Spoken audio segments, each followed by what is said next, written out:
Hello, Namaste, Sasrikal. Good evening. Welcome to the S.S. Chandhok talk show. I'm your host and moderator, S.S. Chandhok. Today, again, on a very pleasant evening, although Ashish sir is feeling very hot today, you can see the fan above him running with the full speed. So, we were feeling that the winters have gone and summers are coming up, but looking at after Ashish sir, we feel that still we are at right temperature right now. So, without taking any time, I'll introduce you to the very first eminent guest present over here. First of all, we have Rohini Amy ma'am. She is the principal and vice chairperson of a very, very prestigious institution in Jammu, that is Jammu Sanskriti School, that is in Jammu. Welcome, ma'am. First of all, thank you so much for coming up to the show on my request. After a busy schedule, I know that you look after all the school because I've been doing Harpreet ji also. He never looks into the school. Everything is dependent on you only. And we know it very well. We are sailing in the same boat that we have to look after so many things. And we are joining here. Thanks to you and all of you for joining from the different parts of the country. Ma'am, we will like to know about your educational journey, ma'am. Did you came into this profession by chance or by choice? And from a teacher to a senior principal and now vice chairperson also, along with principal. Yeah, good evening, everyone, and thank you for giving me this chance to speak through your forum. First of all, I'll say that, of course, I wanted to be teacher because my love for children was always there. So there's no other place better than the school to interact and be with the children most of the times. And of course, my husband being in the army, we have been traveling throughout the country. And for that also, being in services, I think schools are the best places for the army wives to work for, because school is everywhere in every nook and corner of the country. And journey has been very incredible, rather it's been challenging also. I have been traveling from smallest place to the biggest city in the country. And wherever I found a very small place also, I have never shied away from working as a kindergarten teacher also, as a primary teacher also, as a middle teacher also, senior secondary also. So I have seen all the phases in all the, sections of a school. And of course, God has been great, and there has been a lot of support from the parents as well as the students. And this day, I can say that I am a principal heading a school which was started. Of course, I'm the founder principal of this school right now. That's wonderful, ma'am. And it's a wonderful experience being a, army person's wife and going to different places. Yesterday only we had a principal in another show. When I invited her, I thought she's in DPS Leh. But when I invited, she was in Gurgaon school, somewhere in Gurgaon school. Again, I invited her yesterday again for the show. So she was in Hyderabad GT Goenka. So I said, ma'am, within 3-4 months, she says, after every 2 years, we have, postings. So after every 2 years, we have to find new place. And she had been moving from one place to another. So that is also a wonderful experience also. And when we talk about principles about their career, so there are different sets of career people had.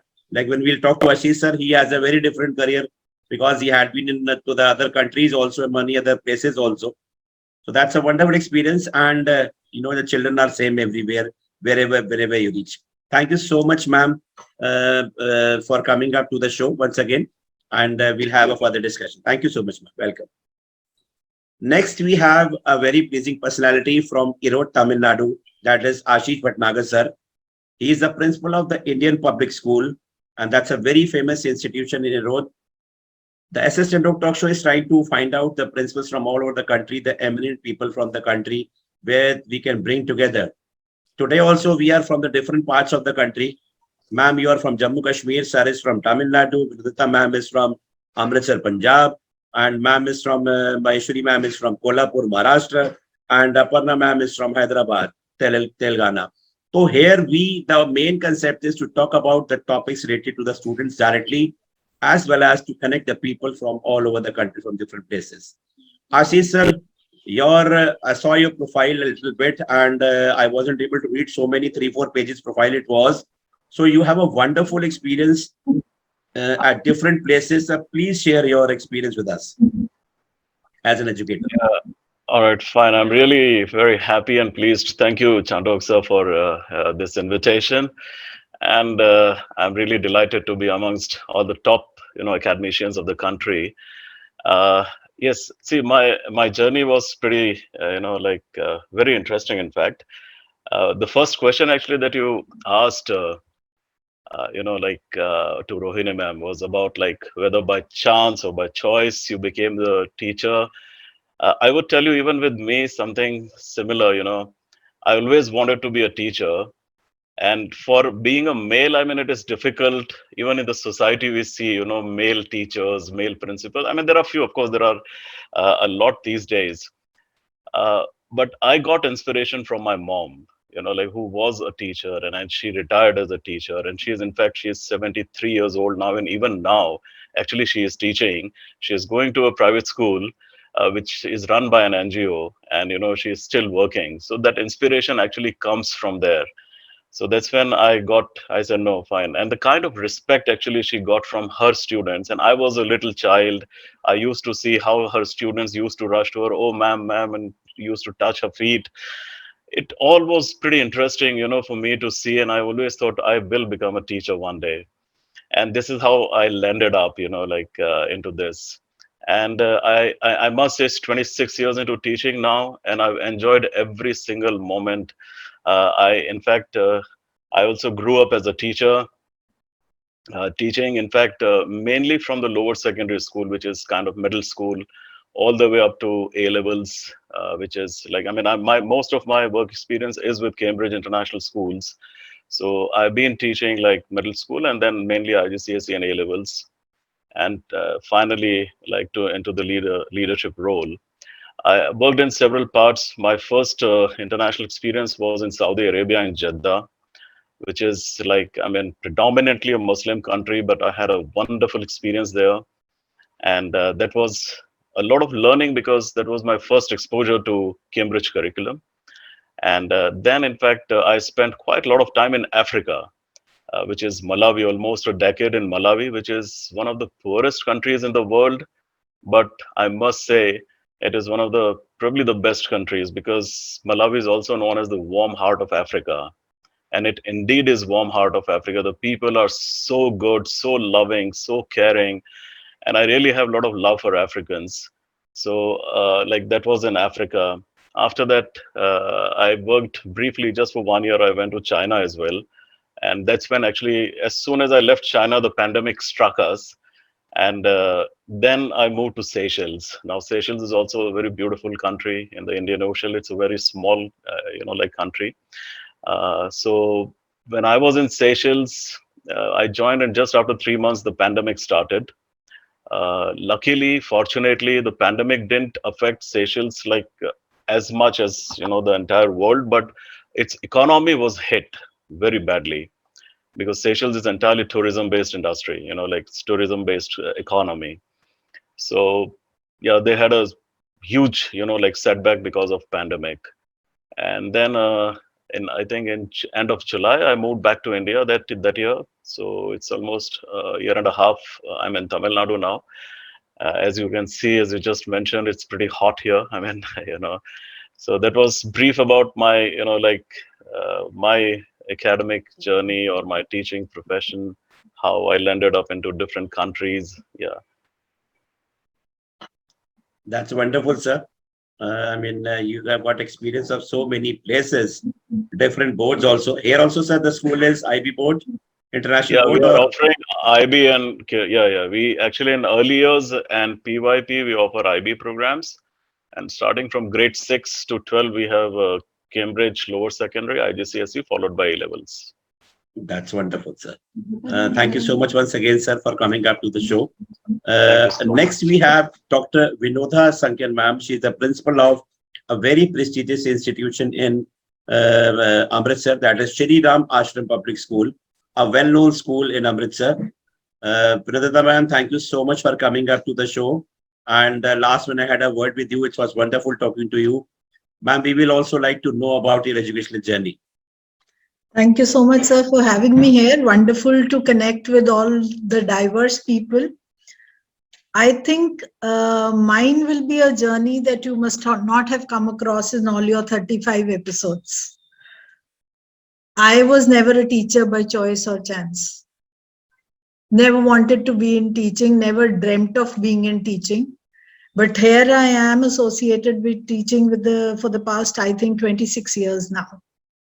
I belong to a business family, married into a business family, never dreamt of even working. My husband was in Delhi when we got married. This was a little after the things started settling in Punjab in 1990. So we were in Delhi for about 5 years. And interestingly, two of my siblings, both my sisters, they are MBAs. So into a corporate professional world. I had done masters in English and never wanted to pursue a professional life, though I was a university topper in my masters. Then when we moved back to Amritsar after 5 years of things settling in, God has been kind. We have a manufacturing unit in Amritsar. I had both my daughters very happily settled in life, and suddenly I began to realize that there's nothing much for me to do at home. And by the grace of God, my in-laws and my husband both were supportive to whatever I wanted to do. So I used to come with one new agenda every day. Let me do this, let me do this, let me do that. I can try this, I can try that. So one fine day, my husband tells me that, see, I am a full-time businessman. If you also go into a full-time job, then the kids will get affected. So why don't you try for teaching? And we had a massive fight that day. I told him I have not read even a newspaper in the last 10 years. I passed out my master's in 86, and this was somewhere around 96, 97. So 10, 11 long years, I had never even read a newspaper properly. So anyways, I went, we had some common friends, and she shared that there was a vacancy in college. I went, just had a chit chat with them, and probably the Sacred Heart schooling helped here. I had that basic flow in English. I remembered something from my MA. So I got an appointment there and then. And I had a trial, appointment for 90 days. And my father-in-law was saying that it is a little inconvenient. Why don't we purchase you a vehicle to go to the college every day? And I told him, no, it's just a 3-month stint. I'm not going to go ahead with it. I possibly cannot. There's so much to do at home. And but I liked it. And within those 3 months, I started feeling that what should I be doing so that this becomes a regular feature. And then I got to know that there is a paper, UGC we call it. And if I clear that paper, I'll get a permanent job in a college. So after 14 years of my MA, I did my master's in 1986, and in 2000, I cleared my UGC. And when I went for a permanent appointment, they said, you are not 10th in Punjabi, you did not have that. Because in Punjab, it is mandatory. Then the following year, my daughter, who was by the time in grade 4, she taught me Punjabi. I appeared for Punjabi and then cleared that. I was in college, and then again, I took a sabbatical for 2 years. And then in 2005 and 6, I ventured into online teaching. Again, things kept happening and I kept flowing with the current. My sister moved to Canada. She was not very happy there. So the only way to connect with her was through emails and through Skype. That is how I started learning computers to be connected to her. And then from 2007 to 2010, I was heavily into online teaching. I was doing very well. I was one of those pioneer teachers who started online teaching way back, much before the COVID. And then during that time, I was also doing workshops and sessions on interview preparation and SAT and IELTS and anything and everything that had to do with English. So because it was a new toy in my hand, online teaching was fascinating. And there was a whole world of opportunities that I could cater to. 2010, in one of the Chinmay Youth Wing sessions that I was having for communication skills, the management of this school was sitting there. And by the time I was already 14 years down teaching in college, and I was already teaching MA. So I was supposed to take only 3 periods at college, and evenings were occupied with online teaching. And they offered me this job to be in a school of which I had absolutely no experience. This was administrative. This was school teaching, which I had not done. And I thought, why not give it a try? And then I moved into school teaching. And since the last 12 years, I'm here now. I think we've made substantial growth in the school front. And initial 1 or 2 years, it was just getting to know the CCE and the CBSE curriculum and all that, because basically I am from an ICSE curriculum, and both my daughters were also in the ICSE. So getting to know CBSE and getting to know the CCE pattern, which was there in 2010. So it took me a year and two, and then we started all this. And since 2014, I think, I've been a CBSE resource person. During COVID, I completed my PhD, and then here we are now. That's wonderful, ma'am. And It you was interesting all throughout. STEM education also. Yes, we've been working into STEM since I think 2015. We've Ma'am, been you're doing not that. audible. Sorry? Am I audible now? Hello? Yeah, not audible. Yeah, Yes, yeah. yes, yes, we can hear you. So this was kind of interesting. And from what I look back and understand is that I've been changing the course of life after every 5-7 years. Maybe that's a 7-year itch, you can say. I need to So, ma'am, experiment with something new. yeah, that means there is no age limit to learn. And Absolutely not. of course, that was a very different experience. The struggle you did or whatever you did during your No, education it was time. hardly a struggle, sir. And I did my B.Ed at the age of 46, I think. And 10th Punjabi at the age of 38. I think there is, age is definitely not a limit. Absolutely right, ma'am. You have very different experience. The very It different was experience interesting. from the last 135 episodes which I have done. It's a little different experience. Thank you so much, ma'am, Thank and welcome once again. Next, we have Maheshwari Chogle, ma'am. She is a principal of a very another prestigious institution in Kolhapur, Maharashtra. That is Nankares Pahanala Public School and Junior College. Welcome, Maheshwari, ma'am. I think your mobile settings are not right. We have to see you like this. Okay. Yeah, fine now. Okay. Namaste. Fine, ma'am. Welcome, ma'am. Nice to see you after a long time. Thank you so much, sir, for welcoming me over here. It's a wonderful opportunity speaking to you all over here. Ma'am, please let us know about yourself, ma'am, please. Yes, I am representing a school which is a defense academy also and a residential school also. So it's a Kolhapur's first residential school, and it is established in 1984. So this is 38 years legacy what we are taking over here. The same culture is going on in the same. So speaking about myself, I'm a 38 year, same like my school, and my age is a similar. Joining the education sector is not a dream, like I can say it's not fortunately happened. It was me. I wanted living the same childhood again, and being a teacher we can live that life again and again and again and again. Every year we can live that life again. So wanted to live my childhood again. I married a bit early in age, so in 19 of my age I have married. After my marriage, my in-laws have asked me what you wanted to do now. So settled family, husband is earning good. So what is your dream? So I said, no, I wanted to learn more. And coming from the good families and all, my in-laws have helped me a lot.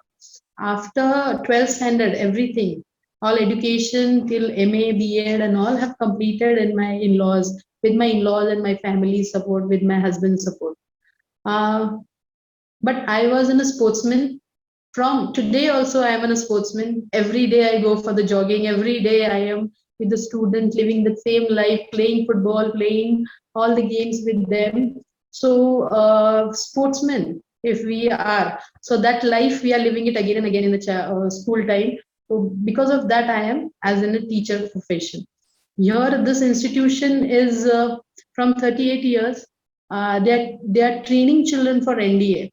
So as this topic is about the maths, in NDA, 300 mark paper is of maths. So maths is more important in a life. And even I was good in studies in the school time, though I was in a sportsman, but the study helped a lot.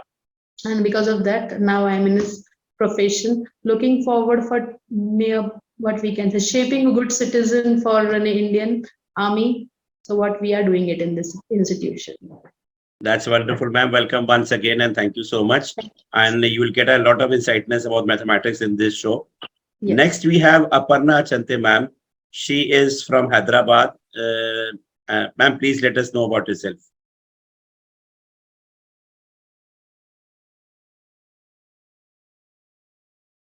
Good evening to all the panelists and good evening, Mr. Chandhok. It's great to be here. And I'm from Indus, Hyderabad. And Indus has several branches in Pune, Hyderabad, Bangalore, and Belgavi. And I was in Indus for 14 long, Indus Bangalore for 14 long years. And coming back to my journey, well, it has been incredible. It has been quite a learning journey. I'm seeing all the eminent people out here sharing their experiences.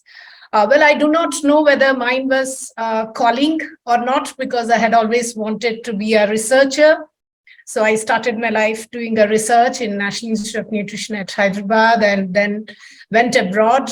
And it's in Singapore that while we were stationed there that I came across a curriculum quite accidentally, because my daughter was in one of those schools. And that's where I came to know about the International Baccalaureate.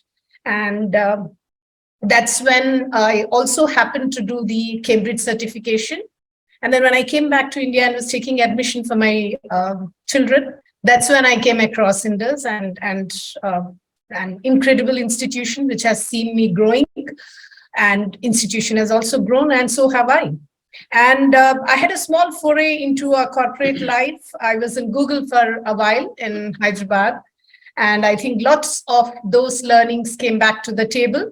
And I can only say from the place that I'm in that I'm dealing with a curriculum which is extremely interesting.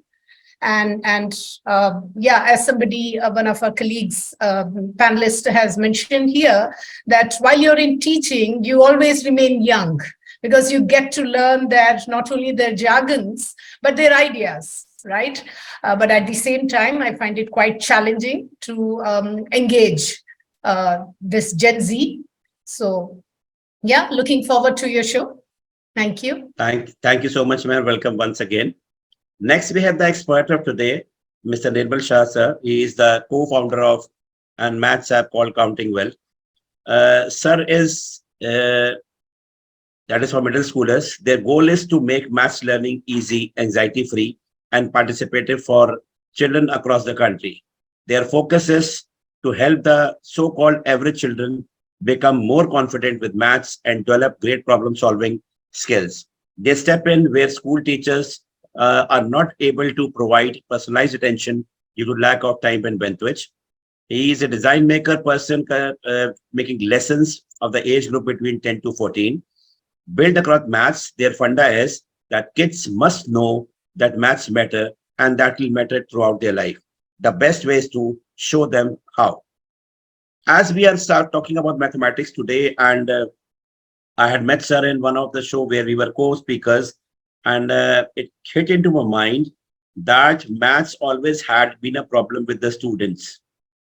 Especially when they come in the middle school, their syllabus increases, they start having phobia of the pressure of the society as well as the teachers and syllabus also, that the children, they lose interest in mathematics, although that is the finest and the easiest subject. This had been happening throughout the life. So many principals I had been inviting to the show. They said, sir, we'll come, love to come to your show. But maths, no babana, maths is not our subject. When principals are afraid of mathematics, what will happen of the students? We have principals. We have to look after all the subjects. I'm an accountancy teacher. I have to look into the physics, chemistry also. So this thing has been happening from ages and is still going on. What are the reasons behind it, and how we can take it forward with the students to help them out to make it more interesting? This is what we are going to learn today or understand today. First of all, Nirmasha, thank you so much for coming once again to the show after a busy schedule. Please again let us know, the people present over here, that how did it came into your mind to start up an AI based app, although AI based app, so many things are coming, but especially that with to mathematics. Thank you for inviting me again, sir. Always a pleasure to be here. And it's always great to meet such a diverse set of people. And I think today the panel is really, really interesting, right? People from different, been to different countries, people who have worked in different curricula, different educational backgrounds, all of that. So wonderful to be here. So why we started Counting Well, I think, just as you said, it is born out of personal pain, to be honest. Like you said that you asked some principals to come to your show, and when you said it's for maths, they said no. I think that's what we are out here to help people overcome, right? I have also been through this whole cycle of maths anxiety, pain, and fear around mathematics. And when somebody says maths, I say no. All of that. And what I realized is that all that is made up. Made up by starting with parents, then it's made up by teachers, and it's made up by the whole society at large. And India as a country creates such a hype around our math capabilities. In fact, the whole world creates such a hype around our math capabilities that we think that if we are great at math, we are great at everything. Well, besides the fact that that is not true, it also creates this whole aura and sense of hawa that we call it, right? That maths is the thing. I have to be good at math. But at the same time, it also has a negative effect on children, and children who start to falter, they start going downhill very, very quickly. And that's what creates this whole maths anxiety. So when my co-founder and I were talking about it about 5-6 years back, he and I go back for about 20-22 years. We've been friends, and we were talking about this whole thing. My son was just moving into 6th grade, and I could see the change in his attitude and behavior towards math as well. All that excitement that he used to have earlier was changing. Earlier he used to come home and first thing he did was do his homework. But now it changed. Instead of that, what he would do is he would start making excuses. I'm hungry, I'm tired, I have to play with my friends, it's getting dark. Everything that can be done to delay that homework would be done until it becomes late in the evening, and then there is screaming and kicking and crying and all of that, and then the homework happens. So I figured that there must be a reason why this anxiety suddenly kicks in, right? And then in my career, I was managing an IT services business. I was running the India operations and global delivery services, and I used to hire a lot of people from IITs. So when I did these interviews to hire these freshers, one of the things that we would do is also evaluate them on very basic analytical, mathematical, numerical skills and so on, right? A lot of them would be very, very fluent when you ask them to explain, specific theorems and specific mathematical concepts. But the moment you go to fundamentals, I started to see that they were also having the same kind of gap. And that's when it struck me that, this is something which is a kind of systemic problem, right? And whether it's me in my generation, people before me, this has always been going on, that maths always creates anxiety. And I wanted to find out why.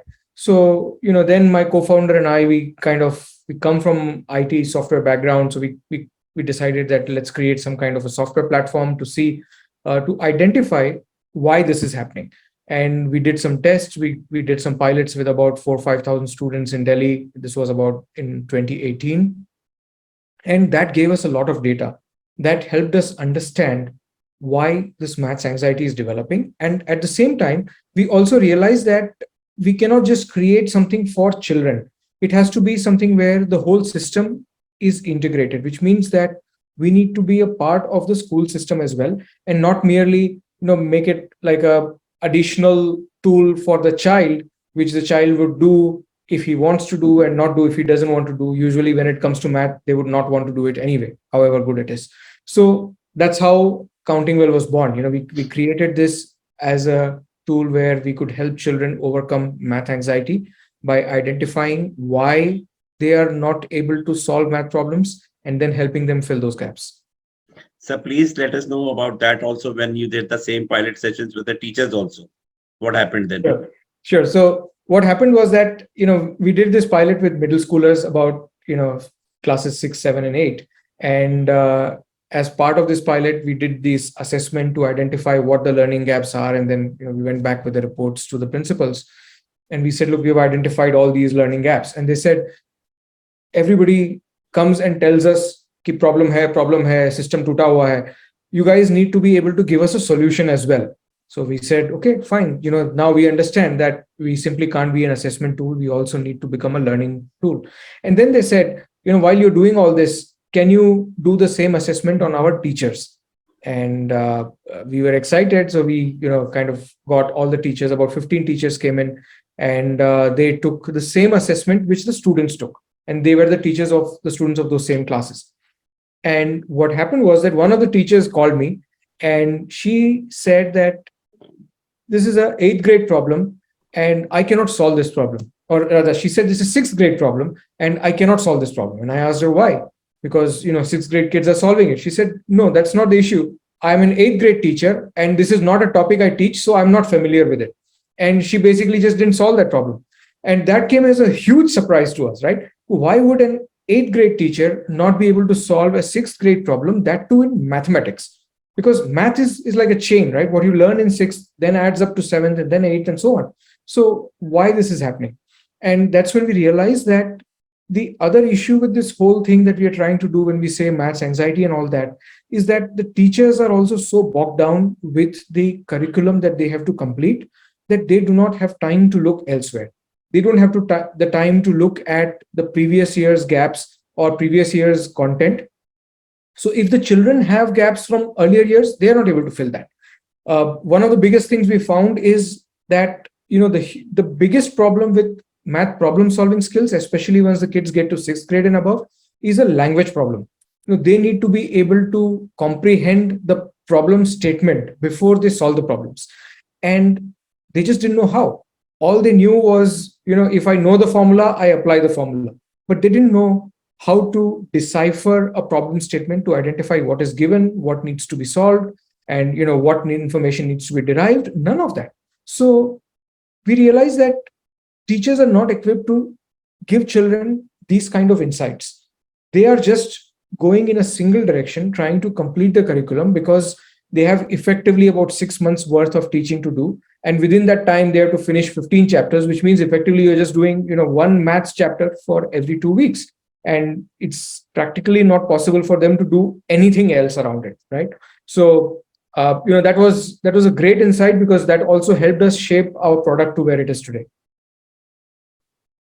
That's wonderful, sir. We'll also like to know some more about the maths, but in the later part of the session, we'll come up to the next, the first round of the question round or suggestion round. I'll in fact say that we'll come up to Rohini ma'am. Rohini ma'am, we will like to know your views on the saying that when students reach middle school, they lose interest in mathematics. What are the reasons behind it, according to you? Well, I would like to put across like this, that when the children are in lower classes, the problem lies that they are not clear with the basics of mathematics. And I feel there are no children like that, except for if they have some learning disabilities that they cannot comprehend any subject for that matter. If it's taken up with the interest where the child, understands and relates to the real life connect. And basics, when they do not understand in lower classes, rightly said by our panelist, that syllabi in mathematics is designed in such a way that teachers are after completing the syllabi only, and they are not bothered whether the child is understood the concept or not, because they don't find time to do that kind of research, that how many children in a class have understood the concept and how are still lagging. Now, what happens connected with this, when they do not understand the concept and they are not doing well in mathematics, then of course, most of the time what we saw in the classrooms, that these children, they lack interest because they are getting scolding everywhere, they are getting less marks. And once they're repetitively getting less marks and getting scoldings in the school from the teachers, at home from the parents, then they lose interest for that subject. And that is the major factor, I feel, that once the basics are not clear and they shy away from this subject, and once they reach in the middle school, their interest is totally gone, and they cannot comprehend. As the syllabi is increasing, there are formulas, there are other algebra and everything starting in the middle school, then to catch up with those gets difficult for the children who have not clear concepts in the basics. Now, the ability and the teaching standard of teachers, that is very, very important, how they take up the subject. If they connect this their topics with the real life connect, and they take on to the experiential learning for children in the lower classes, I think children will be able to do well. So my total realization about this is that it is the way the teachers teach, the abilities the teachers utilize to complete the concepts, that matters a lot. And if the gaps are there in the lower classes, it gets very difficult in the middle school to comprehend those concepts in those classes. Absolutely right, ma'am. You're very right. So we can say that the way the teachers had been taught at their time, the same way they're trying to teach the students now also. So that is why the same gap of mass learning is happening since then. Thank Yes. you so much. Thank you so much, ma'am. We'll come up to Ashish sir now. Yeah, Ashish sir, we'll also like to know from you, according to you, why do students lose interest in mathematics, especially during the middle school? Sir, you're on mute, sir. All right, thanks. Yeah, some interesting points actually Rohini ma'am has already covered.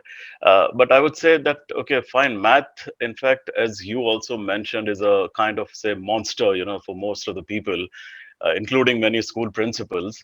And I'm one of them because, I found math very, very difficult when I was a student, and there were reasons for it. I would like to mention a few things here because we have school leaders here on the panel at the moment. And in fact, nowadays, I'm really happy and glad that most of the school leaders, they try their level best to, bring the best practices in. I'll tell you one example of, myself, what happened with me and why I lost the interest was when I was in grade six. In one of the class tests, I scored 1 mark out of 20 in maths. Now, the math teacher, he scolded me very, very badly. He shouted at me in front of the class. It was all fine. In fact, he slapped me as well. And what he slapped me, and what he did was he threw my notebook into the corner of the class. All right. And that was the moment I started hating mathematics. I said, I'm done. I just lost complete interest in math. I could never gain the confidence in mathematics. And so largely a lot depends on how, a topic is delivered and how even the teachers are, dealing with math anxiety. Now, math definitely it creates anxiety. It deals with numbers. It's not like English or any other subjects where students can just write some. They can get marks in a lot of areas like spelling, grammar, and text. In maths, you are right or wrong. Okay, you have done your steps. There is, well, you agree or not, there is a lot of memorization, of course, required even in maths, like formulas, equations, and all that. So this is something which I feel that a lot depends on teachers, how they can connect mathematics to the real life scenario and how they can deliver. Now, I'll give you one example which even happened today. I was interviewing a teacher, like for a math position, and this is I've always done. I'm sure some of the school leaders here will agree with me. I ask one question, which is my favorite, to all the people when I'm interview for mathematics. I ask them what is the value of pi, and I'll tell you, even value of pi, there are plenty. I mean, 50-60% people, like those who have come for math teacher interview, cannot tell me the exact value of pi. If somebody tells me the value of pi is this, I ask them, it's constant, right? 3.14. Can you give me a reason why this is static? And 9 out of 10 people cannot answer this question. 9 out of 10. And I think the panelists, if they've asked this question to the teachers, they will agree. If not, please try it. Whenever you have a math teacher interview, please ask them the question why the value of pi is fixed, right? And it's my personal experience in past like 12, 13 years of leadership roles and interviews. 9 out of 10 gold medalist, university gold medalist in MSc Maths, MSc Statistics, BSc Maths, they cannot answer this question. So actually the problem lies in how we connect the core concepts or the core ideas with our daily lives. I mean, how do we do this? And this is where the art or the skill of a math teacher lies. And that's where the students start losing that interest. When they come to the middle schools, they start feeling that, fine, why should I, because as you know, like during middle schools only, we have a lot of new topics coming in. As soon as you are in grade 6, 7, 8, you have mensuration, geometry, you have trigonometry being introduced. So they feel, why should I learn this? There is no need. And that's what I think the crux of the problem is. So the teachers, one, they should be able to connect the way they deliver this curriculum, very, very important. And they should make the students realize how math is important in our daily lives. Yeah, that's my viewpoint. That's wonderful, sir. But you didn't give the answer, sir? Why is constant, sir? Why 3.1, 3.14 answer is constant? Fine, that's a homework for you in case if you don't know that. Let me give you a homework. I mean, no, I asked this question. I know it. That's why I asked this question. But that's pretty interesting. Please do your homework. Let me know if you can find out. It's pretty We'll easy. find out It's from the something. math teacher only, sir. Don't worry, sir. I had been a commerce teacher, accountancy teacher. So there is one more question which was there in the same way. None of the accounts teacher, I mean, 10 out of 9, they were not able to answer. So that is something that is lacking. The basic knowledge, the concepts which Nirmal sir was also talking about, that he had been interviewing so many ITNs, they were very good with the direct questions when you're asking, but when you're asking logical questions, they're not able to answer. So when that logic is not there in you, what's the use of learning that or doing that? That is more important. Thank you so much, sir. We'll come up to Vinodita ma'am. Vinodita ma'am, we will like to know from you, according to you, why do middle school students lose interest in mathematics? Because it's a very big problem, ma'am, and lasting from many, many, many years. Sir, I partially agree to both the speakers before me and partially I do not. One, I definitely agree on the fact that maybe we need to work more on the teachers. Like sir is asking the value of pi. There are such catch questions as you mentioned in accountancy also. I can mention in English also, right? Logical things have to be there. All of us will remember the Pythagoras theorem, Pandit Badri Prasad, Har Har Bol. In convents, it was some people had curly brown hair through proper brushing. It is only the parlance that changes. Otherwise, that mnemonic and that limerick is there. How many of the maths teachers make the classes interesting like this? I just recall an incident I'd like to share here. I was just passing through the corridors and my 7th standard teacher was teaching quadratic equation to the children. And the entire class is jumping and shouting, sir, he's going out of the house in pajamas. I took a pause. What is this? What are pajamas doing in a mathematics class? I entered. I asked him, okay, what are you doing? And I was surprised and so thrilled by the answer. He said, I teach my quadratic equations that the is equal to sign is the gate of your house. Whenever you have to step out of the gate, the sign changes. And invariably, that is the catch. that the children do not adhere to in the quadratic equations. They shift an item to the other side without changing the sign. So he says, my children, whenever a child is doing a sum on the board and the child forgets to change the sign when the term is shifted to the opposite side, or to the other side of the is equal to sign, my entire class shouts, sir, he's moving out of the house in his pajamas. Means whenever he has to leave the gate of the house, he has to change his night suit. That means he has to change the sign. Now that class will be so much fun. Everybody waiting to see whether he is in his pajamas or has he changed before leaving the gate into the formals. Now, how can you say that out of the 40 children sitting in the class, every single child is on a lookout for the pajamas there? How many teachers make the class that interesting? That is one question. Second, both the parents and the children, as well as the teachers, do not understand that the concepts are new in grade 6. Right? Like the child who starts beginning to walk, it is not just by 10 steps that he's going to start walking. He will take days of those baby steps and then he will start walking without the support. Now, what are the teachers doing? When we ask them, okay, curriculum, yes, the rationalization of the curriculum has to be there. The curriculum is so huge that the teacher is always in a rush to complete it. But is the teacher, the parent, and the child himself making an extra effort to practice more sums of the similar kind? They feel that, okay, an NCERT books carries 12 questions in a exercise. The teacher has done 10. In 10 questions, the concept will be clear. It is just not possible. That practice and that revision has to be a mindset of everybody involved in the scene. And that is why that phobia is created at every level. Absolutely. The fun has to be there in the classes, the practice has to be there in the classes, and that freedom to make mistakes has to be there in the classes. That is my take. That is the primary reason why middle children, they are scared of maths. That means you have to make it interesting and lively, a lot of and fun. Life example and fun and all. Every maths that's a very interesting thing. Every maths class should have some laughter every period.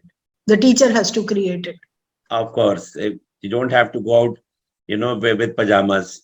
You have to change yourself. To go out with pajamas. And the most important. This is a very good thing in that particular chapter. Why? Because usually children, they don't change the signs. They don't, and that is the most important thing. Yeah, that is the catch which has to be done. Very good, very good. Hats off to your maths teacher, ma'am. Thank you so much, ma'am. We'll come up to Maheshwari, ma'am. Maheshwari Chogle, ma'am. We'll also like to know from you that according to you, why do? Because 300 marks are there in mathematics for joining the. So how do you look into this, and why do you lose interest in mathematics? Primary section, when the children are learning maths and all subjects, it's very lovingly, happily, they're changing their classroom arrangements, they're sitting with the teacher, and with a happy mood they're learning. But when the children are going from above 5 standard, the classroom scenario is changing. Teacher is not changing the sitting arrangements. This is my personal experience. One of the child is coming to me and asking me, "Hey, ma'am, when I'm seeing a maths teacher, I feel numbers are dancing beside him." And that was a statement he said it. Reason he got that scared. He had that fear of that subject. So many of the parents, many of the teachers have made math subjects is a reason for the success. But I feel only mark is not a success. How he's implementing that math in a daily life. So when you wanted to take him out of the class, when you will take him as an experiential learning, when you will give it to him, then it will be confirmed with him. It will be registered in his mind. Basically, as ma'am have said, we wanted practice. Many of the teachers are doing that this much syllabus is needed and this much will be completed. And then after that, practice will not happen. So when the practice is there, definitely children will get success. Absolutely right, ma'am. Absolutely right. Thank you so much, ma'am. We'll come up to Aparna, ma'am, now.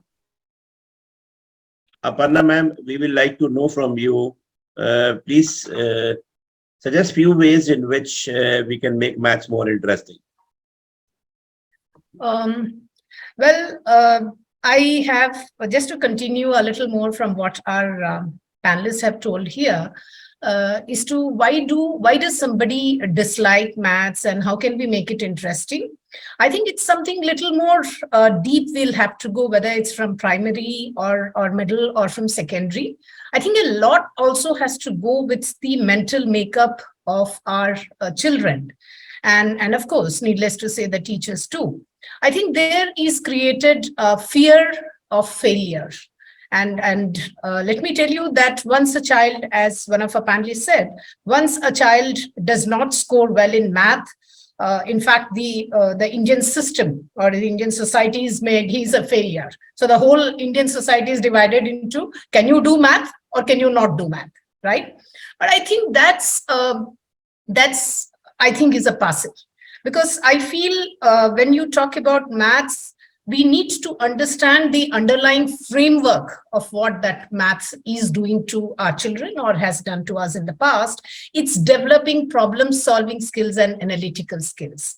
So if those kind of analytical skills and problem solving skills are there, are the way it is other subjects are approached, I think those transfer skills will be coming back to math. So one doesn't have to enter into math saying, look, I have to do a problem. I'm sure such kind of questions are existing in history, are existing in economics or anywhere else, right? So I think once this all are, the way we approach a subject is to understand the skills that it is developing, and those can be transferred from one subject to the other. I think that's when the fear for a subject like maths will probably slowly diminish. Now, why do children dislike math and how can we? I'm sure a lot lies in the teachers too, is that they need to make the class very, very engaging. And I think the Gen Z cannot be taught the way we have been taught. They need to be engaged more. And I think one of the few ways that we can make it interesting in the class is to get the technology in. Right. And I'm sure when the pilot studies were done, they would have understood that whenever they have introduced gamifications, there's a spark in the child because that's what they relate to outside the classroom. So I think gamification is one.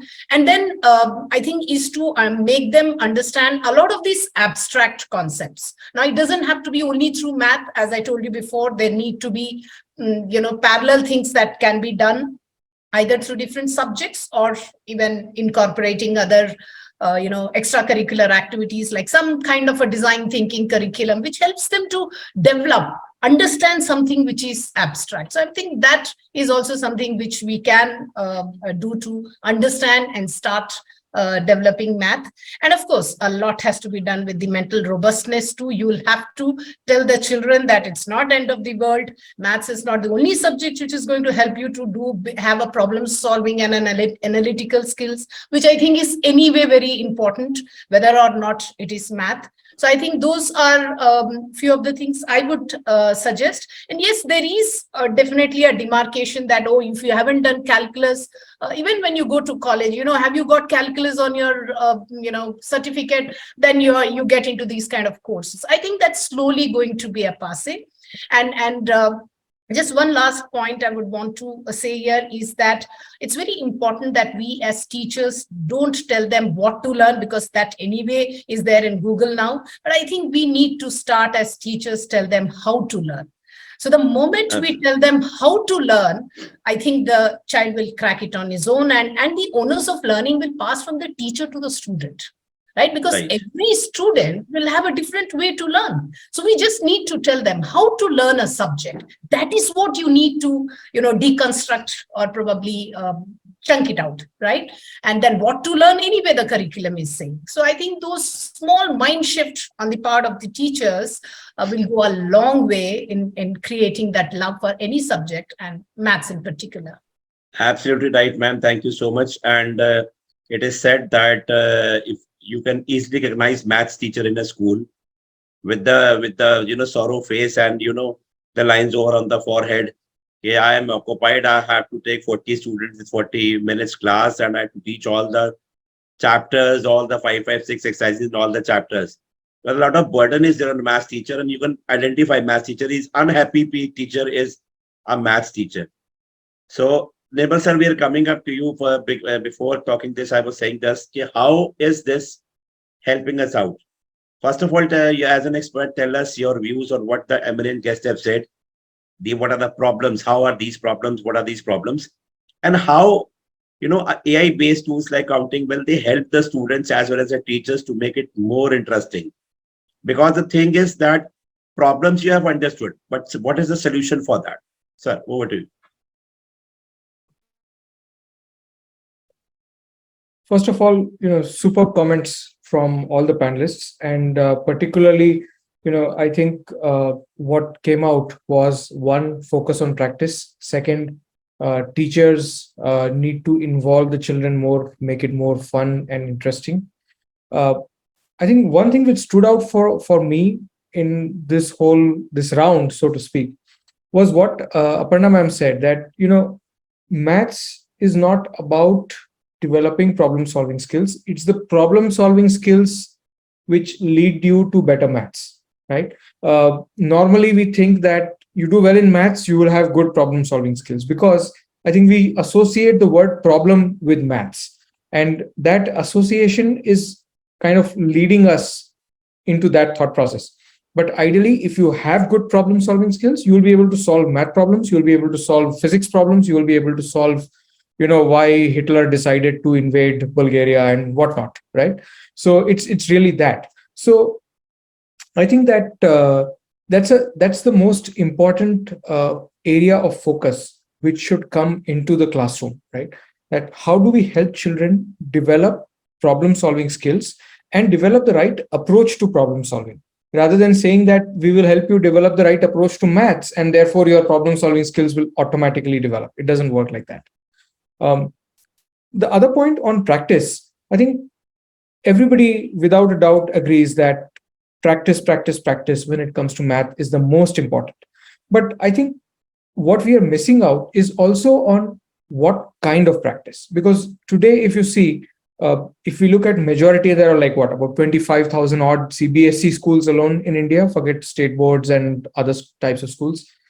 Look at just that schools. How many are the kind of schools where teachers or schools say that no homework? How many are the schools where teachers say that, okay, let's all sit together and solve problems together? Very few. Majority of the students in schools have to go through this whole process of doing homework, and that becomes the practice, right? You do homework, that's your practice. Now, what happens with that is that the teacher just picks the book and says, go to chapter 5, exercise C, do first 10 sums, come back, that is your homework. The problem with that is that we put all the children at par, right? We assume that everybody is at the same level, which is not the fact. Forget gifted children, specially abled children, children with special needs, all of that. Keep them aside. We just look at what we consider as normal kids, right? Which is, let's say, about 80% of all the children in the classroom. Even within them, there is a varied level of ability and there is a varied level of skill, right? Now, if we give them the same homework, the children who will not be able to solve these problems will be the ones who will start to suffer, because you keep giving them the same problem to solve and they keep making the same mistakes. And you say that tumko samajh mein nahi aa raha hai, but why they're not understanding is because you are kind of trying to give them a challenge which they are not yet ready to meet with, right? So it is our responsibility as educators to bring them to that level. Now, in order to bring them to that level, first we have to go down to their level, which is what we don't do, right? We just stand on that pedestal and say, everybody has to come here, which is where this problem comes. So I think when it comes to practice, the most important aspect should be that it has to be differentiated practice and it should meet the level of the child. When that happens, then, I think the comment which I think Rohini ma'am had made, that when children get something wrong and, they get scolded, then they start getting anxiety, right? Because they think that teacher is going to scold me. And if I make a mistake, even parents are going to scold me. Other kids are going to make fun of me. All of these things happen. So if we differentiate it, if we help them achieve success, then they will never fear being scolded, because they will always be successful, at least to the level where they are, right?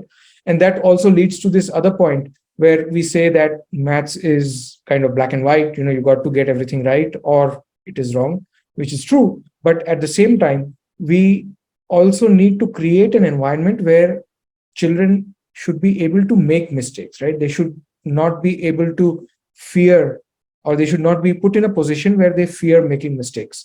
And that can happen when they are not ridiculed by the teacher or by the student. And second, when they are encouraged, whenever they make a mistake, they're given that immediate feedback and they are told that, okay, this is where you made the mistake, this is how to correct it, let's try again, right? And now if I put all of this together, this is where technology, like Counting Well, and of course there are a lot of others as well, but where technology can play a very, very important role. Because one, teachers don't have time to do this kind of personalized feedback for every child. Second, they don't have the patience to deal with children who repeatedly make mistakes. And third, they just don't have the resources to give that kind of differentiated learning and differentiated homework to all the children in the classroom, right? So when we bring a technology element in, I think that we will be able to achieve, we are actually achieving all of this and making, at least getting every child to become more confident and become better self-learners. At least they feel that, yes, I can do this on my own. I can learn on my own. Tomorrow, when I go back to class, I will at least carry a smile. I will not try to hide the fact that I could not solve my math problems, or that, I did not do my homework because I couldn't solve the problem. So then I'm going to go and lie and say, ki main homework karna bhul gaya. I forgot the homework book at home. All of these things come, right? So this is the environment that we need to create. And that's what I think technology can really help with. So we can say that it is helping the teachers by the way that assignments are being made by the app, being sent to the students, and it is being checked also. At the very same time, the teacher is able to know in which particular topic the child is lacking. Likewise, the teacher says, how do I know? Mujhe kya pata kis topic mein kis bacche ko problem hai.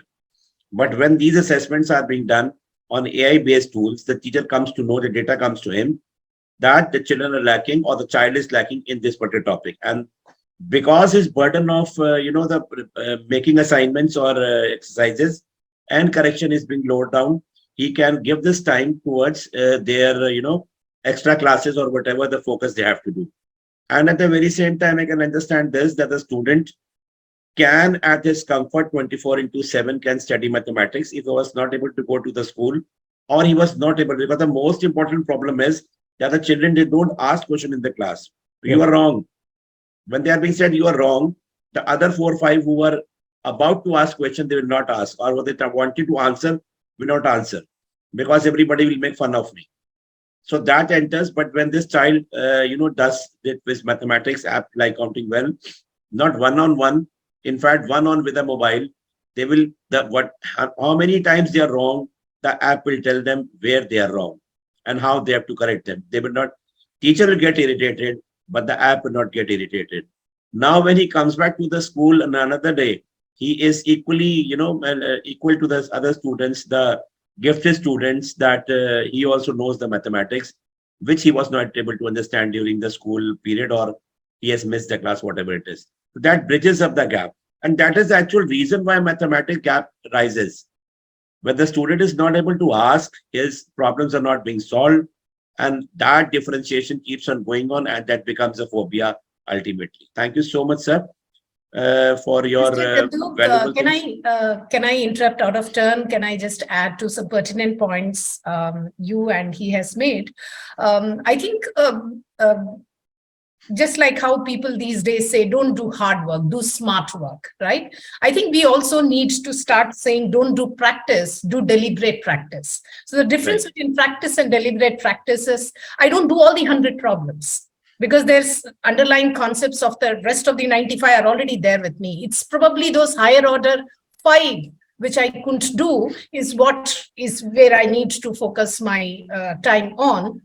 And I think that's where the technology, whether through an app or differentiated teaching in the class, so you will have different grades of those worksheets. So you solve one, you go to the next. So there's an intrinsic motivation also built in. So I think school leaders or principals need to start saying that start doing deliberate practice, which I think also comes in the class with the feedback which the teacher gives. So if Absolutely right. the feedback is very specific and she knows what the child is lacking in which particular concept, then she's handing over the 4th level worksheet to a child, A, B, and D, whereas B and C is doing some other worksheet. So I think that we need to start saying that in maths, don't do practice, start doing deliberate practice. Yeah, Absolutely right, that's what ma'am. I wanted to add. Now the teachers have to be facilitator. Yeah. So the facilitator sort of nature will come into being, because you have to change yourself according to the change to the era.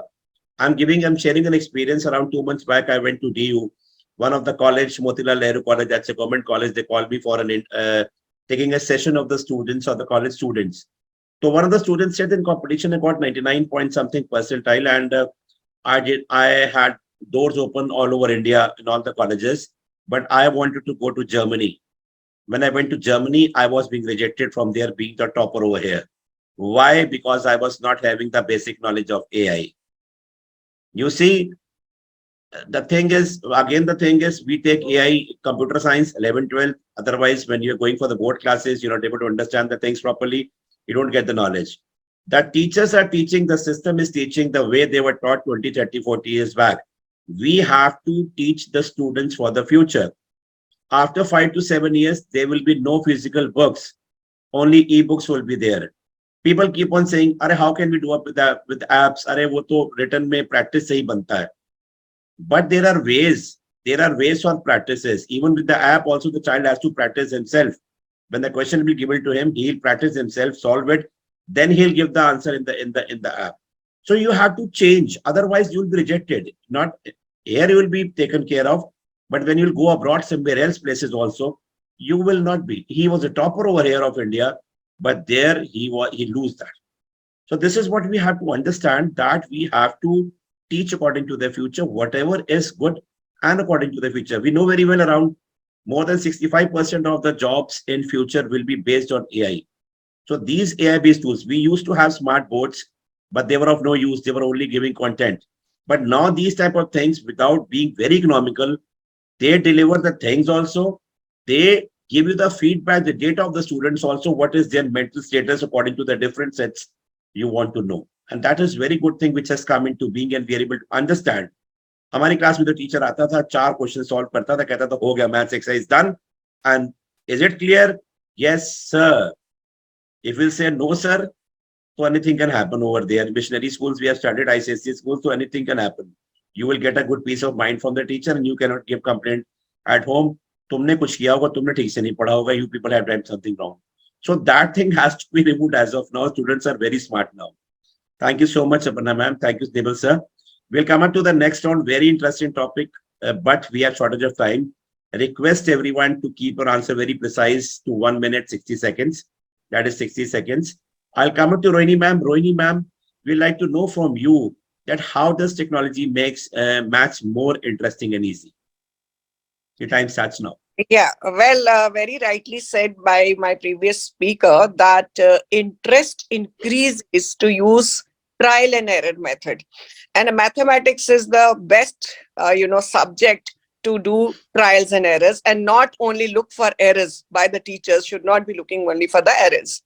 Now, what the technology gives us is the ability to expand and of course enrich our mathematics knowledge, because multimedia is one tool. It brings learning to life. I feel videos are there, animations are there, then interesting movies. They develop the concepts, as well as they give mathematical understanding to the children. And major and most important, child can use the technology at his or her own pace.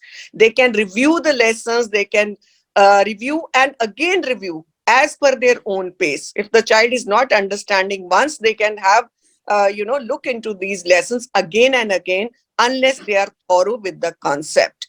Because audiovisual, as we all know, makes more impact and it stays with us for a longer time. So I think technology is the way forward we have to blend these things, and most importantly, interdisciplinary subjects as well. And I am thankful to NEP that has come out nowadays, because NEP stresses upon the interdisciplinary teaching of subjects as well. So a very lively examples can be given by each and every teacher. Like if I say, if I'm teaching in the classroom, there are n number of aids. We talk about teaching aids. Now door is there. The mathematical concept like angles and lines and everything in the junior classes can be, shown and taught to them by using these kinds of examples, which we call experiential learning.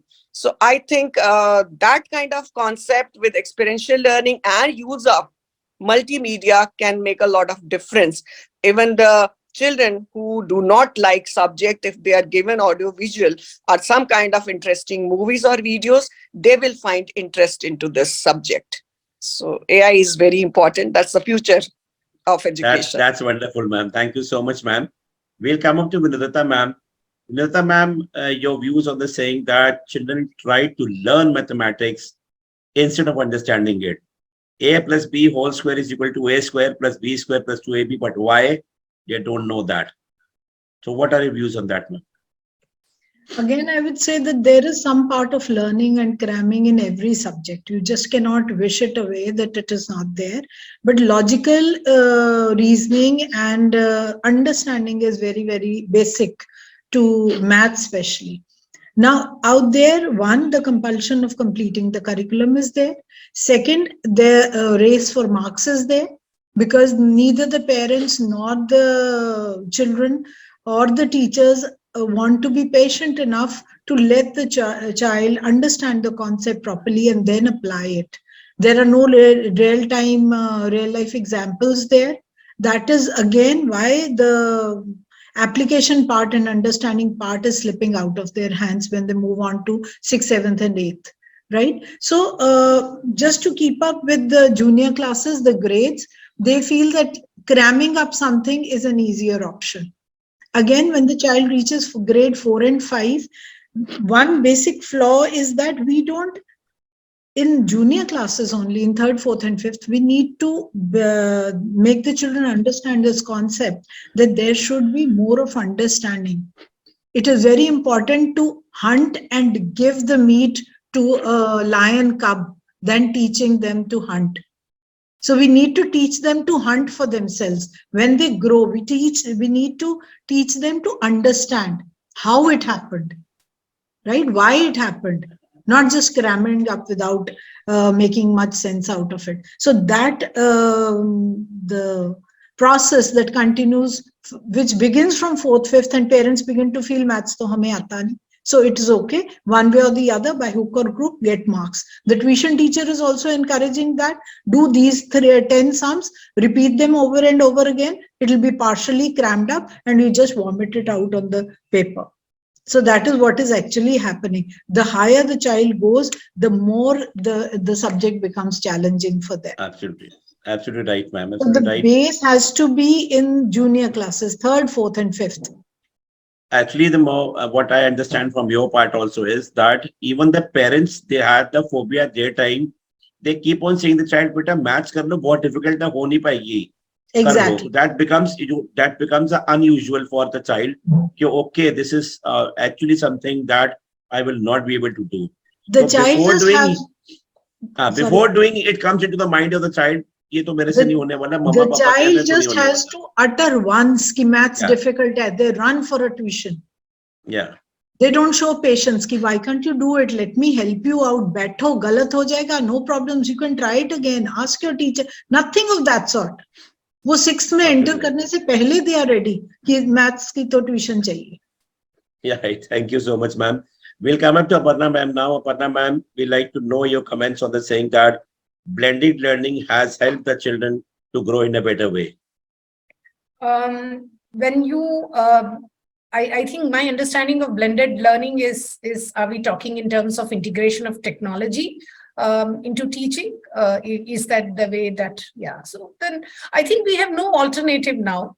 Pandemic has shown us that technology has to be integrated. And I think this very idea that ma'am had also talked about earlier, that teachers are overburdened with completing the curriculum. I think technology is there as a savior for all the teachers and the school principals, that a little of those factual questions can actually be done with the help of technology. So because when we are asking them, I think the shift also has to be that what is there as a fact can be got from the click of a button through Google. So what we need to move even in our in our classrooms in terms of approach of teaching math would be to teach more in terms of application of math. So if I'm talking about calculus in higher grades, how are we going to apply trigonometry? How are we going to apply calculus? So those are the kind of questions which we should be doing it in the class, because the basics, let me tell you, very soon are going to be available at Google, or probably an iPad, or even a mobile that the child carries. So we need to move from factual kind of teaching to more application based teaching. So that I think is the way forward. And I don't think the teachers have any alternative now to not integrate technology, because they have to understand the technology is going to be their savior in the classroom. Right. These, if they decide to teach the child and not the subject. Now, that's what he was talking earlier about in terms of personalized learning. So if you want to know your child better, you want to give that kind of you want to be that kind of a value teacher for life, then you need to teach the child and not the subject alone. And that will happen only when you take the help of technology, whether it is gamification, whether it is creating scenarios, or giving those self-directed learning or self-paced learning apps or exercises. I think that's the way forward. There's no escape from it. Right, ma'am. Thank you so much, ma'am. We'll come up to Nirbal sir now. Nirbal sir, first of all, your expert views on the second round which we have done. And so many questions again, gamification and creating interest and lively examples. What other things are you taking up in Counting Well, which is making it different from the others? Okay. Interesting question that now you are making me sell. But anyway, I'll tell you. See, what we realized is that there are a lot of apps and there is a lot of content available where children can pick and choose, right? So you go to YouTube and you search for algebra and you will find tons of videos. What really happens there is that one, I don't think even by middle school, children are best equipped to pick and choose the content that they should learn from, right? They need to be guided. Second, also that when they look at these kind of videos, when they are looking at it, they feel confident that yes, they've learned from it. But then when they walk away, you ask them even after 2 hours what they learned, and you will see that there's actually something lacking, right? So, and that is where classroom learning is really important, right? Because then with the teachers, there is interaction, and that interaction is what is supposed to facilitate learning. Unfortunately, in many of our classrooms, that doesn't happen. Teacher writes on the blackboard and expects children to just copy it. That's the reality of the situation, but that's not how it is supposed to be. So one of the things that we did, which we built very consciously into our app, was that we kept the videos to a minimum, right? So we have a 3-minute video as a kind of chapter introduction, which tells the child why you are learning this chapter, right? Everybody has been saying that children have to relate that topic to real life, or relate that topic to why they want to learn that topic. And that's what we have done. So all our chapters start with that video. Instead of saying, straight away how a square plus b square becomes a square, a plus b the whole square becomes a square plus b square plus 2ab, where this 2ab came from and all that. We first explain to them why you are learning it. Where are you going to apply this, right? Next, what we do is that the way they learn, we make it very participative for them. So instead of simply broadcasting the information, or basically behaving like an online textbook, just putting all the content there, what we do is that it goes back and forth. So the app would ask a question. As a very simple example, I would say, we show a samosa and say, what does this remind you of? Does it remind you of a triangle? Does it remind you of a pyramid? Does it remind you of a circle? And then you pick something, then we say, yes, this looks like a triangle because you see that if it's a two-dimensional figure, then there are three sides and they are a closed figure and so on, right? So we kind of make them feel that they are discovering these concepts as they're learning, rather than just broadcast it to them and expect that they will just absorb, right, whatever you throw at them. Third most important thing is how we are treating homework. And I think this is the critical aspect of this whole platform. What we have done is that we have made homework a very, very powerful tool for both the teacher and the child. How we've done this is when the teacher assigns the homework on a specific topic or even within that specific concept, as the child solves these problems, one, our assessment kind of runs in the background, the AI runs in the background, it identifies what are the skills the child is lacking. Is it because the child did not understand the problem? Is it because the child did not know how to strategize a solution? Is it because the child did not know the concept at all? Is it because the child did not know the formula? Whatever it is, right? So we identify that. We also identify what learning outcome the child is not achieving because of not being able to do this. And then this becomes a report for the teacher. So without the teacher asking the children in the classroom, ki samajh mein aaya ki nahi, and the kids keeping quiet out of fear of teacher saying something or out of fear of other people making mistake, the teacher still gets that report. The school gets that report. They know where exactly the children are lacking, what learning outcomes are not being achieved in that classroom. The child in turn also gets to see this, but the child also gets immediate feedback as he is solving the problems. And second, he also gets a predefined learning plan. So now he doesn't have to go to YouTube, search for something and try to figure out whatever. There is a structured learning plan ready for him. He just has to say start, and then one by one, it would help him fill those gaps which have been identified. So I think that's the most critical aspect of Counting Well, which we have differentiated against most of the edtech apps that you would see out there. Hassan, what about the screen time? Screen time is an issue, right? A lot of parents have started saying that we just got the phones back from our children after 2 years of unlimited mobile usage, and why should you give it back to them? I would say two things. One, there's no choice, right? You have to give it because that's how the world works today. But secondly, we also are conscious about how much screen time that the child is going to use. So what we did was that we broke down all the learning content into its constituent learning outcomes, so to speak. So for every class, we have nearly about 300 odd learning outcomes that they would achieve on an average. And then we have the learning content for each of them. And it is so small that for each of that piece of learning content, it takes about 5 to 7 minutes to complete. So when we give that structured learning plan to the child, we usually say that you will get about 3 or 4 concepts to complete today. And those 3 or 4 concepts will take anywhere between 20 to 30 minutes and no more than that. So in about that 20, 25, 30 minutes, you will achieve 3, 4 learning outcomes. You will move forward. At the same time, you will do it in a very, very minimal screen usage. That's wonderful, sir. But that means after a usage of 20, 25 minutes, the child his mobile should be taken away. Yeah, and the app will say, okay, you're done for today. Come back tomorrow. Let's learn tomorrow. That's wonderful. That will be easy learning, but done every day. The child is doing or not. The most important thing is when a child is studying at school, only the teacher knows. The parents say, "Hame kya pata kya padhai kar raha hai." With that, the student will come to know, the teacher will come to know, the administrator will come to know, as well as the parents will also come to know how far the child stands in his studies and all. That's wonderful, sir. Thank you so much for creating such a good concept, sir. I had been seeing throughout the India, wherever you are working, brands like so many good brands, they have been doing using this, and they have shown interest in that. Thank you so much, sir. Coming up to the last part of the session, I'll just take 5 to 7 minutes more.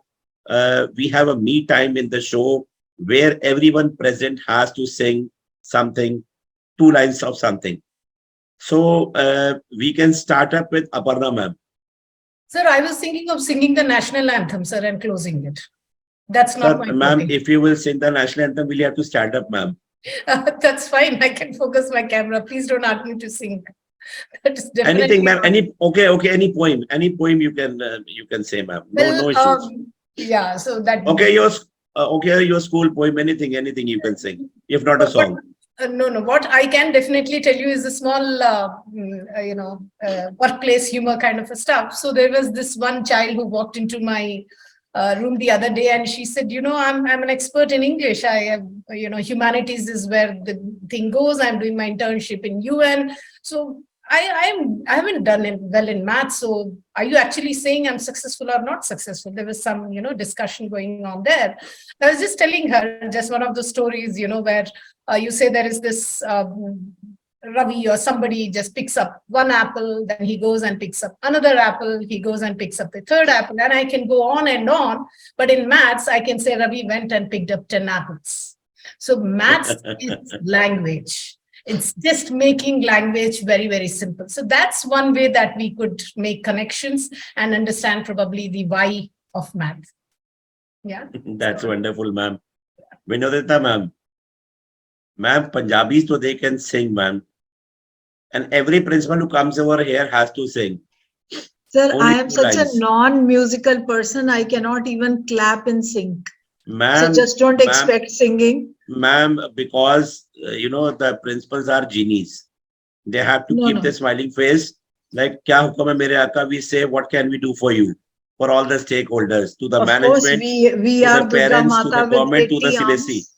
arms. We are Durga Mata with 80 arms, but I Anything. generally in my workshops, I use a number of couplets because Okay. that adds a slight lightness or humor to the workshop. Sure. So something that makes maths heavy.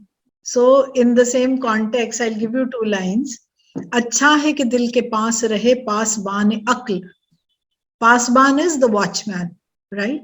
अच्छा है कि दिल के पास रहे पासबान अक्ल, लेकिन कभी कभी तो इसे तन्हा भी छोड़ दे. Why talk of maths all the time? Wonderful, wonderful, ma'am. It's good to laugh once in a while. Vinodita ma'am, Jammu people, they are very good singers. All the principals of Jammu, they are very good singers. Rajesh Rathore, sir. Yesterday, sir was there from GD Goenka. He is also very good singer. All the principals from Jammu, there is something in the vibes that the Jammu people, they are very good singers. And you can see Rohini ma'am also, she'll also be sing very. The exception in Jammu, then who doesn't sing? Arindam was also Exceptions, but there yesterday. Okay. thing, but I'll just say, since you are saying it's not it won't be called singing, but maybe rhyming, like Sure, ma'am. हम होंगे कामयाब, हम होंगे कामयाब, Maths में. मन में है विश्वास, विश्वास, पूरा है पूरा है विश्वास. हम होंगे कामयाब, और बनाएंगे मैथमेटिक्स को वेरी वेरी इंटरेस्टिंग सब्जेक्ट. बस. That's wonderful. That's wonderful. Thank you so much, ma'am. So, sir, we are going to make mathematics more interesting and not all the time maths, but there is mathematics 24/7. We are using it. If somebody is cooking at home, so there is also mathematics. So we have to get it done because we are genies and we have to make all that subjects interesting for the students. Thank you so much, everyone, for joining us today. Hope you had a good time, a good session. Hope to another season, another session very soon. Thank you so much. Good night. Pleasure being here. Thank you. Thank you, Nidita ma'am. Thank you, Panna ma'am. Thank you, Nibal sir, Rohini ma'am, and Ashish sir. Thank you. Thank you.